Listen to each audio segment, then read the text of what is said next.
Serra, doctor. ¿Cómo buenas tardes, Radio? Lo saludamos. Gracias por atendernos. No, por favor, Raúl, un gusto para mí hablar con ustedes y por supuesto estar conectado con toda la audiencia de la radio. Doctor, en su momento, cuando estuvo presente, le mencionábamos algo que ya se conocía décadas atrás, pero tomó visibilidad en la época de la pandemia, los antivacunas. Y no solamente se referían exclusivamente a lo que era el COVID, sino a otras enfermedades. Bueno, ahora hay preocupación a nivel mundial por el brote de sarampión. Hola, ¿me escuchás bien? Sí, yo sí. ¿Usted me escuchó, no, doctor? Perfecto, perfecto. Sí. Bien, lo dijiste muy bien, digamos, hay una preocupación mundial y específicamente ahora en la Argentina porque hemos notado desde el principio de año casos de sarampión, de papera, o por decirlo de manera en general, de enfermedades prevenibles. Pasa también con la tuberculosis y también pasa con la sífilis. Son hoy por hoy todo lo que se puede evitar a través de la vacunación o de la prevención en sí, mencionando las enfermedades venéreas que lo dijo sobre el final, doctor. Bien, en general pasa un poco por el tema prevención en general, digamos, ¿sí? El tema de las vacunas en particular, porque el tema vacunas implica algo que es muy beneficioso y que por una cuestión de temor o por a veces desconfianza, nos negamos a colocarlas cuando creemos que el beneficio es individual porque tengo miedo a una vacuna, no le voy a poner a mi hijo, pero lo que ocurre es un efecto dominó que cuando alguien no se pone la vacuna, los que sufren las consecuencias no solamente el paciente, sino la comunidad que tiene alrededor, digamos, ¿no? Porque las personas de mayor edad y demás, que ya por ahí no se ponen esas vacunas porque vacunando al grupo que es de riesgo se previene, empezamos a contagiarlo de enfermedades que son prevenibles, ¿no? En el caso de la varicela, por ejemplo, el herpes zóster, que es una enfermedad que es secundaria a la varicela, que afecta a la gente adulta, mayor sobre todo cuando baja la inmunidad, y por supuesto los casos típicos de sarampión que ustedes están escuchando hablar ahora en los medios, por este caso emblemático de Buenos Aires que se propagó tanto por Ciudad de Buenos Aires como por provincia de Buenos Aires. ¿Es preocupante eso, teniendo en cuenta que ya, por en principio era el sur de Estados Unidos, después algunos países de América, llegó a Buenos Aires y uno, teniendo en cuenta otras pandemias, no solamente hablamos del COVID, hablamos en su momento de lo que fue gripe A, lo que en su momento fue también la fiebre porcina, es decir, comienzan en algún lugar del mundo y esto de estar conectados en algún momento llega al país y a la provincia. ¿Es para preocuparse, doctor, o no tanto? Bueno, básicamente es para estar alertas, digamos, que no significa entrar en pánico.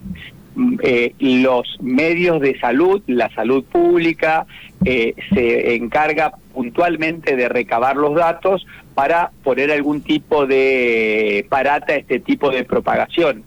Pero en realidad, una vez que se propaga, lo único que lo frena es la vacunación.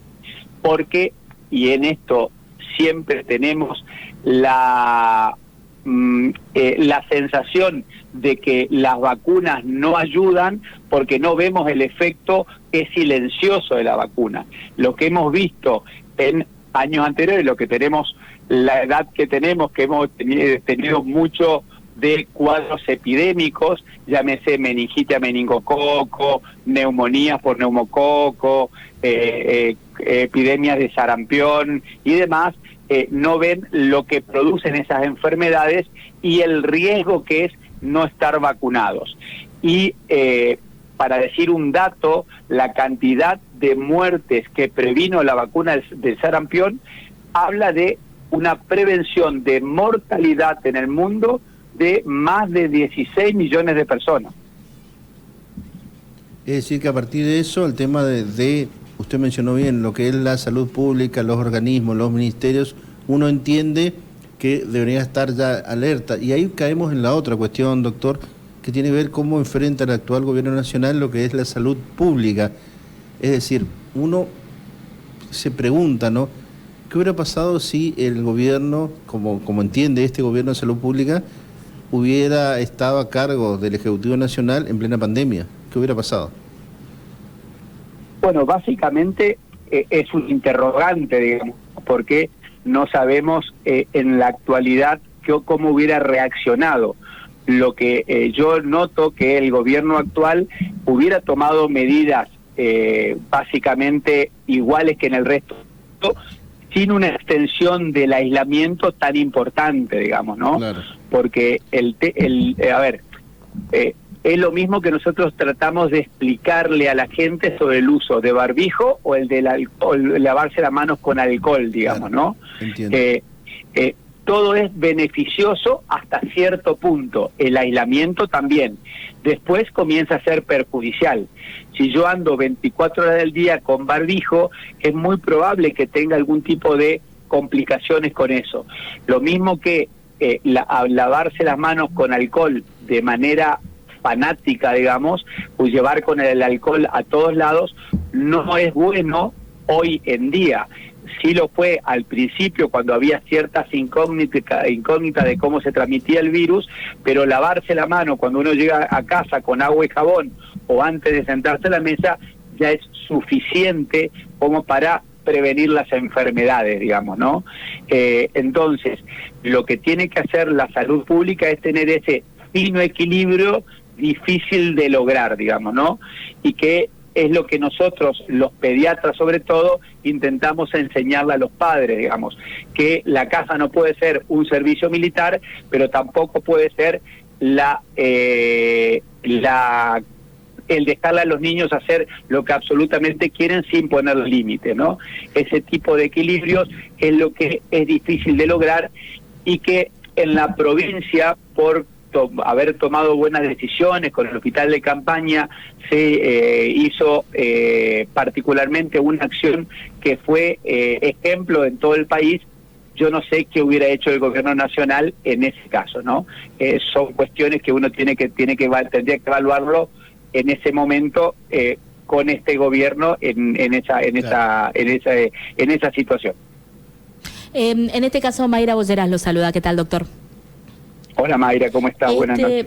Me lleva la pregunta porque usted decía, ¿no? La normalización y cómo todo, después de la pandemia, o creo que durante la pandemia tuvimos una concientización muy fuerte del tema vacunas, pero eso mismo se fue diluyendo. ¿No le sucede eso o no le sucede eso con los padres, digamos, de los chicos que dicen, no, ya en algún momento le puse la vacuna del COVID o me puse yo la vacuna del COVID, después ya... Ahora creo que no es necesario, es como que se fue diluyendo ese miedo que tuvimos, esa precaución que tuvimos durante la pandemia. No, te voy a corregir en algo que por ahí a lo mejor no lo tenés en cuenta o creo que por ahí te basás en la vacuna del COVID solamente, digamos.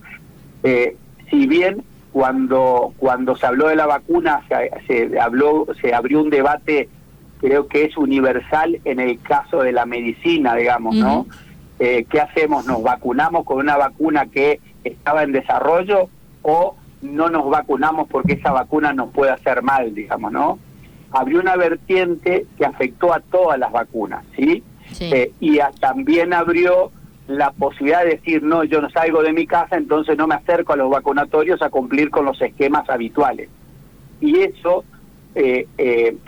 que creo que es fomentado en la actualidad y fue en ese momento también por las redes y por los algoritmos de las redes, que cuando vos entrás en un lugar donde hablás, donde escuchás algo de las vacunas, después los mensajes de antivacunas te llegan absolutamente permanentemente, claro, a tu celular, produjo una serie de separación, lo que estaba en la vereda de la vacunación y lo que estaban en la vereda de no te vacunes porque todo lo que te vacunes te va a hacer mal, digamos, ¿no? Y esa generalización es la que nos llevó hoy en día a una cierta duda con respecto a la vacuna, que le quiero decir a la comunidad que no existe esa duda, digamos. La duda en cuanto a las vacunas obligatorias que se colocan hoy en el país no existen. Las vacunas son vacunas seguras, son vacunas que tienen una alta protección de la comunidad, tanto en la morbilidad, que serían las secuelas que provocan las enfermedades, como en la mortalidad, o sea, las muertes que provocan las enfermedades. y, como te decía, tendrían que vivir lo que vivimos nosotros con el caso de la meningitis a meningococo, por ejemplo, cuando la enfermedad se expande de una manera que vos no la podés controlar ni con las mejores herramientas, y que con las vacunas se lograron superar todas esas mortalidades que hoy no ve la gente porque no la vive. Doctor, le cambio de tema y le llevo a otras sus pasiones, como siempre. Usted sabe que año político, es referente el PRO se está debatiendo qué hacemos, qué no hacemos, nos asociamos, no nos asociamos. ¿Cómo está el PRO Corrientes hoy por hoy? Porque hoy de nuevo se lo consultó al gobernador de la provincia en el marco de declaraciones que hacía Valdés con la posibilidad de una alianza con la Libertad Avanza, pero hay un sector del PRO, lo incluyo a usted, lo incluyo a lo que es la licenciada Ingrid Jeter, que ya están trabajando teniendo en cuenta la cercanía con Patricia Bullrich. De ahí mi pregunta, doctor. Bien, a ver, básicamente yo trabajé mucho con Patricia Bullrich, pero mi posición actual es dentro del PRO, muy personal, digamos, de Flavio Serra, por decírtelo, sí. Porque muchos creen que yo fui en representación parcial de mi partido, y lo que yo hice fue algo que vengo haciendo siempre desde que estoy en la ciudad de Corrientes, que es hablar con todos. Y en mi consultorio hablan los hinchas de Boca, los hinchas de River, los hinchas de Independiente y los del partido que sea, y yo les atiendo absolutamente a todos y les escucho absolutamente a todos.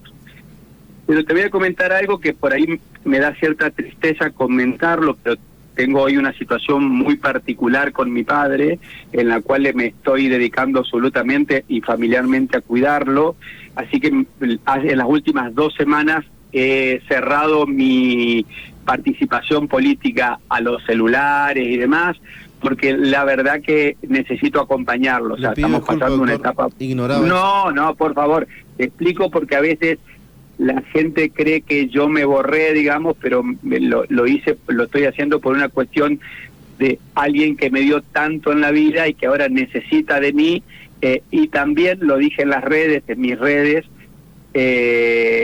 acompañé y acompaño a tanta gente que lo necesita. Cuando mi papá lo necesita, yo tengo que estar al lado de él. Entiendo, doctor, y nuevamente retiro la pregunta y bueno, que siga en esta situación familiar que es muy triste. O sea, todos los que tenemos padres con cierta edad sabemos lo que usted está transitando, así que lo acompañamos, doctor, y hablaremos en su momento, cuando usted esté en condiciones de hablar y que cuando este mal momento haya pasado. Agradezco tu sensibilidad y tus palabras, y por supuesto que el diálogo con todos y absolutamente con todos, de mi parte, siempre está abierto. Doctor, como siempre, muchísimas gracias. No, gracias a ustedes, y un placer poder acercar algo de que le pueda servir a la comunidad a través de tu radio. Hasta acá el doctor Flavio Serra hablando un poco de las cuestiones de lo que en su momento ya uno que sigue mucho lo que es informes a nivel de Europa, a nivel de Estados Unidos. El tema de los antivacunas nació a principios de los años 90. Ya hubo una epidemia de sarampión en la ciudad de Nueva York, justamente por aquellas personas que entendían que la vacunación era antinatura. ¿Por qué? Porque es cierto, el origen de cualquier vacuna en medio tiene, lo voy a hacer muy grosero, muy simplista, en la enfermedad misma, digamos, es lo que detona después los anticuerpos. Y eso motivó una epidemia en Nueva York, 90, 91, si mal no recuerdo. A partir de eso hubieron informes de muchas cadenas internacionales, pasó lo mismo en el sur de Alemania, se potenció y se aclaró después de lo que fue el COVID, por lo que acaba de decir el doctor, es decir, como no había información con respecto a las vacunas en sí, algunos tomaron aquella bandera y bueno, lo que se habló. Lo cierto es que hoy por hoy el sarampión comienza a ser una preocupación a nivel mundial, todavía son pocos los casos, pero veremos finalmente cómo evoluciona. Y agrego una cosita nada más, porque justamente en el día de hoy se está realizando una mesa de intercambio